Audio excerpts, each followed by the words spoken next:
दोस्तों, साइंस ने बहुत तरक्की कर ली है और हम दूसरे ग्रहों पर बसने की सोच रहे, पर हमारे अपने पृथ्वी के बारे में हम अभी बहुत कम ही जान पाए हैं। ऐसी कई रहस्यमयी और मिस्टीरियस घटनाएं इंसान का बस नहीं हो पाया है।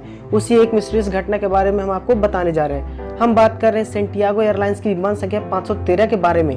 यह विमान पश्चिमी जर्मनी की ऑकिन एयरपोर्ट से 4 सितंबर 1954 को उड़ान भरी थी।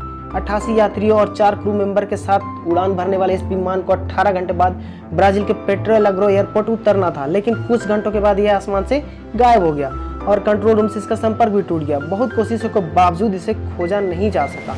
2 सालों तक दोनों देशों की सरकार ने इसे खोजने की भरपूर कोशिश की, पर यह विमान खोजा नहीं जा सका और दोनों सरकार ने सभी यात्रियों को मृत घोषित कर दिया।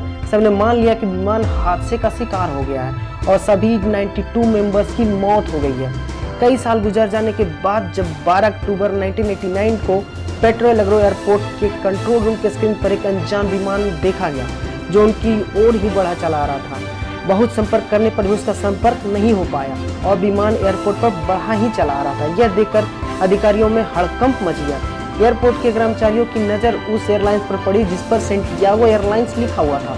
यह वही एयरलाइंस था जो 1956 में हादसे के 2 साल बाद बंद हो गई थी।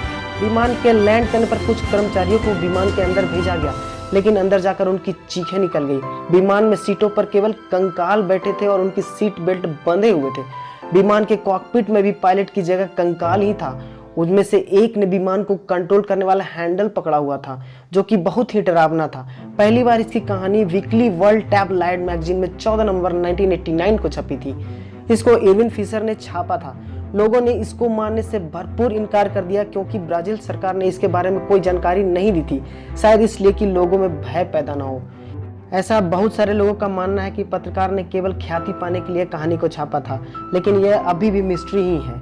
तो दोस्तों, इसी तरह के मिस्टीरियस, नॉलेजेबल और एंटरटेनमेंट जैसी बातों को जानने के लिए देखते रहिए हमारे चैनल द ग्रेट सत्य वर्ल्ड।